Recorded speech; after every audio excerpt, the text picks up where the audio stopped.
Assalamualaikum warahmatullahi wabarakatuh. Halo anak-anak kelas 6B. Bagaimana kabarnya hari ini? Semoga sehat selalu ya dan terus semangat belajar habis PTS.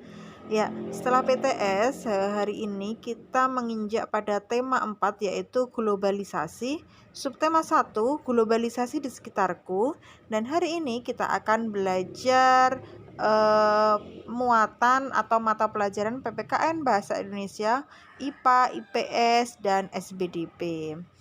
Ya, semangat belajar ya. Ya, sebelum memulai belajar, persiapan dulu ya. Nah, persiapannya yaitu hal-hal yang harus kalian lakukan. Yang pertama, mandi pagi agar tubuh terasa sehat, segar, dan tentunya wangi ya. Berpakaian yang rapi, sarapan, kemudian jangan lupa untuk berdoa dan sholat duha terlebih dahulu. Ya, yang pertama pada subtema kali ini kita akan belajar PPKN mengenai keberagaman. Nah, ada berbagai bentuk keragaman sosial budaya di Indonesia, yaitu yang pertama, keragaman suku bangsa. Yang kedua, keragaman bahasa. Yang ketiga, keragaman rumah adat. 4. Keragaman pakaian tradisional. Dan yang kelima yaitu keragaman makanan tradisional. Nah, masing-masing keragaman itu memiliki contohnya ya. Yuk kita pelajari bersama. Yang pertama itu contoh keragaman suku bangsa. Yang pertama ada suku Jawa, itu berada di Pulau Jawa. Suku Sunda berada di Pulau Jawa juga. Melayu berada di Pulau Sumatera. Betawi berada di Pulau Jawa, Madura berada di Pulau Madura, dan Minangkabau berada di Pulau Sumatera, Bugis berada di Pulau Sulawesi, Bali berada di Pulau Bali, dan suku Dayak berada di Pulau Kalimantan. Ya, untuk Melayu itu selain berada di Pulau Sumatera, itu juga berada di Pulau Kalimantan juga. Selanjutnya yaitu contoh keragaman bahasa. Yang pertama yaitu ada bahasa Jawa, Jawa Tengah, dan Jawa Timur. Bahasa Sunda itu berada di Jawa Barat, bahasa Madura berada di Madura, dan bahasa Betawi itu ada di DKI Jakarta. Bahasa Batak itu berada di Sumatera Utara, dan bahasa Minangkabau itu berada di Sumatera Barat. Ya, selanjutnya itu juga ada keragaman rumah adat ya. Nah, berikut silakan kalian simak dan perhatikan baik-baik. Itu ada beragam rumah adat. Rumah adat Tongkonan atau rumah adat dari Provinsi Sulawesi Selatan atau suku Toraja. Yang selanjutnya itu ada rumah balai Botak Toba atau rumah adat Sumatera Utara dari Sumatera Utara ya. Selanjutnya ada rumah gadang, rumah adat dari Sumatera Barat. Dan selanjutnya ada rumah Aceh, rumah adat Nangro Aceh Darussalam. Dan yang selanjutnya yaitu rumah joglo yang berasal dari Jawa Tengah. Pernah lihatlah kalian rumah joglo yang merupakan rumah adat dari Jawa Tengah. Ya, selanjutnya yaitu terdapat juga keberagaman ekonomi. Yang pertama yaitu keberagaman jenis pekerjaan, ada misalnya pekerjaan petani, polisi, pedagang, guru, dan lain-lain. Ada juga keberagaman peternakan ayam, bebek, kambing, sapi, dan lain sebagainya ya.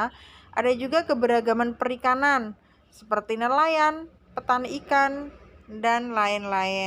Selanjutnya keberagaman perdagangan, misalnya pedagang pakaian, pedagang elektronik, pedagang makanan, sembako, dan masih banyak yang lainnya lagi ya. Ya, selanjutnya kita akan belajar bahasa Indonesia ya, mengenai teks eksplanasi ilmiah. Teks eksplanasi ilmiah adalah teks yang menerangkan suatu proses yang bersifat ilmu pengetahuan alam.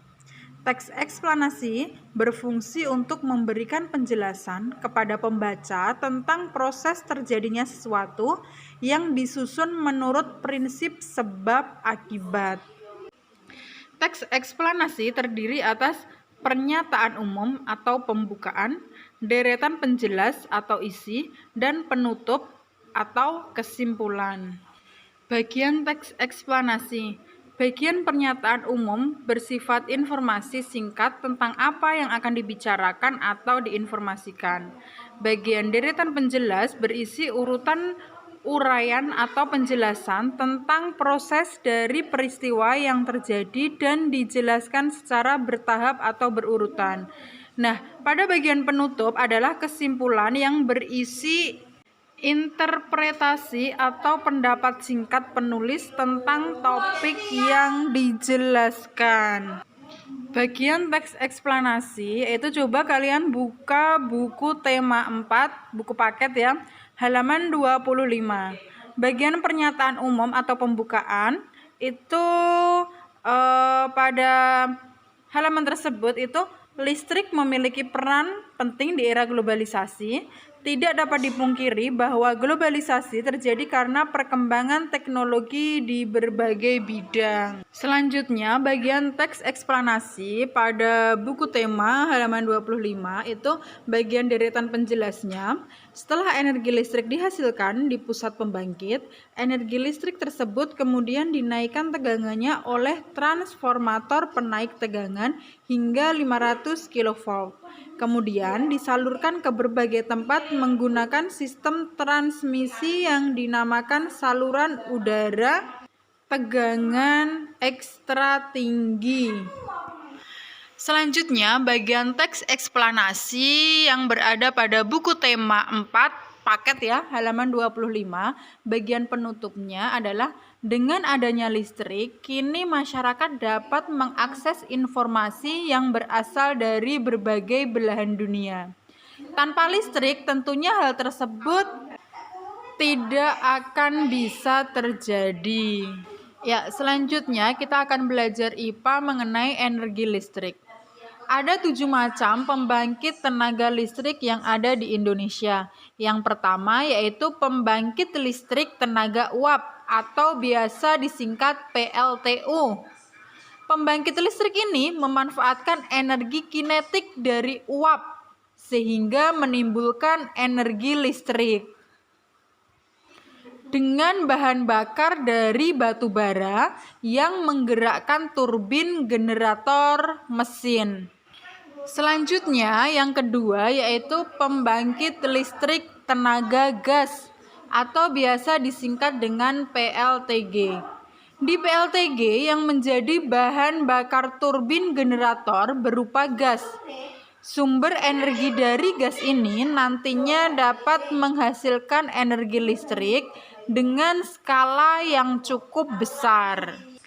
Selanjutnya yang ketiga yaitu pembangkit listrik tenaga diesel.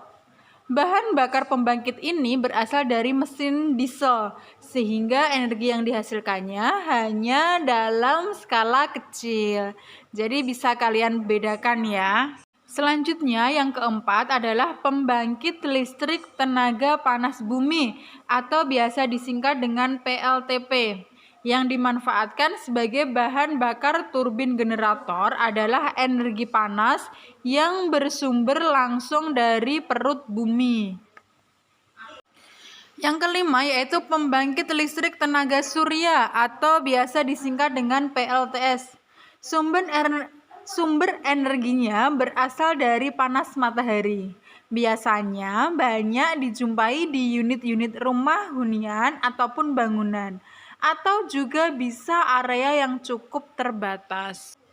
Yang keenam yaitu pembangkit listrik tenaga air atau biasa disingkat dengan PLTA. Air merupakan sumber daya alam yang paling banyak ditemukan dan menjadi sumber energi yang paling berpotensi untuk menghasilkan listrik.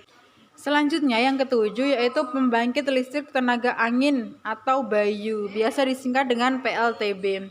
Memanfaatkan tenaga yang dihasilkan oleh hembusan angin Ada dua jenis PLTB di Indonesia, yaitu PLTB di darat dan PLTB di lepas pantai. Nah, selanjutnya proses pada pembangkit listrik tenaga air atau PLTA, yaitu yang pertama, air masuk melalui pintu.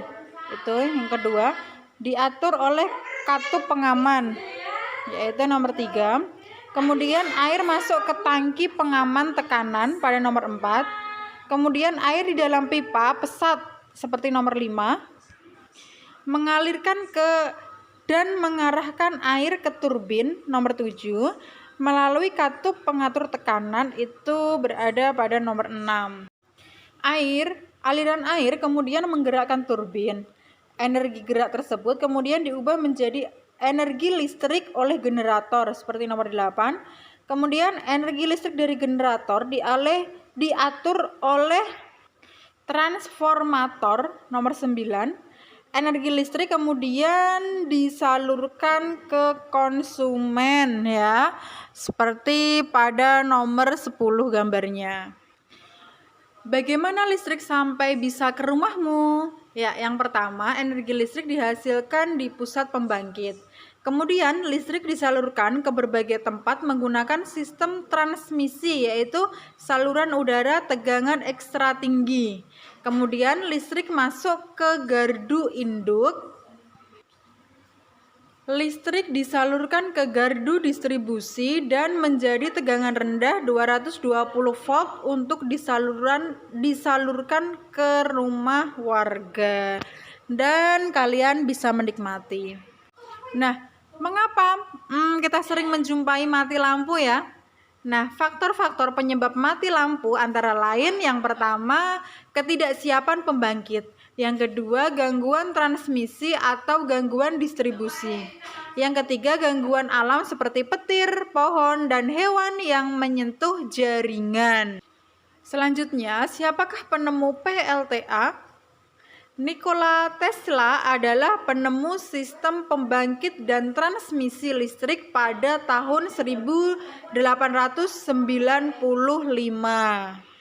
Nikola mengembangkan penemuannya dengan membangun pembangkit listrik tenaga air atau PLTA pertama di dunia. PLTA memanfaatkan air terjun Niagara di Amerika. Selanjutnya pada subtema kali ini kita akan belajar IPS mengenai peran Indonesia di lingkup ASEAN. Bentuk kerjasama Indonesia dengan negara-negara Asia Tenggara di masa globalisasi adalah yang pertama, kerjasama pertemuan Menteri Luar Negeri ASEAN. Yang kedua yaitu mengadakan pertemuan ASEAN Skills. Yang ketiga, memajukan ilmu pengetahuan dan teknologi ASEAN. Contoh kerjasama di bidang sosial budaya negara ASEAN yaitu yang pertama pengembangan sumber daya manusia, yang kedua peningkatan kesejahteraan, yang ketiga program peningkatan kesehatan berupa makanan dan obat-obatan, yang keempat pertukaran budaya dan seni, juga festival film ASEAN, yang kelima penyelenggaraan pesta olahraga 2 tahun sekali yaitu SEA Games. Ya, globalisasi. Globalisasi adalah proses mendunianya suatu hal. Globalisasi didukung oleh berbagai faktor seperti perkembangan teknologi, transportasi, ilmu pengetahuan, dan telekomunikasi. Globalisasi berpengaruh pada perubahan berbagai aspek kehidupan dalam masyarakat. Kita pun merasakan betapa mudahnya berkomunikasi dengan sahabat dan keluarga melalui smartphone. Batik. Seni batik berawal dari seni tradisional yang dibuat khusus untuk para petinggi keraton pada zaman kerajaan di Nusantara. Seiring dengan perkembangannya, kain batik telah dipakai oleh berbagai kalangan, bahkan mendunia. Pada tanggal 2 Oktober 2009, UNESCO memberikan pengakuan dan mengesahkan secara resmi batik Indonesia diakui sebagai warisan budaya dunia. Ya, selanjutnya kita akan belajar SBDP mengenai reklame. Reklame adalah suatu karya seni rupa yang bertujuan untuk menginformasikan, mengajak, menganjurkan, atau menawarkan produk sesuatu berupa barang atau jasa kepada konsumen. Tujuan reklam untuk menginformasikan, meyakinkan, mengingatkan, dan menawarkan suatu barang, jasa, kegiatan, atau pesan tertentu. Sifat reklame. Reklame ada yang bersifat komersial dan non-komersial. Komersial digunakan oleh pedagang untuk menawarkan barang atau produknya, sedangkan non-komersial digunakan untuk mengajak masyarakat untuk melakukan sesuatu hal, misalkan hidup bersih, hemat energi, dan lain-lain. Jenis-jenis reklame yaitu yang pertama poster, iklan, plakat, spanduk, selebaran, baliho, dan buklet. Nah, ciri-ciri reklame yang baik itu yang pertama, reklame dibuat menarik sehingga pembaca ingin mengikuti anjuran atau membeli barang yang ditawarkan. Kemudian yang kedua, slogan jelas dan mudah dimengerti. Yang ketiga, bahasanya baik dan menarik dengan ukuran huruf yang sesuai.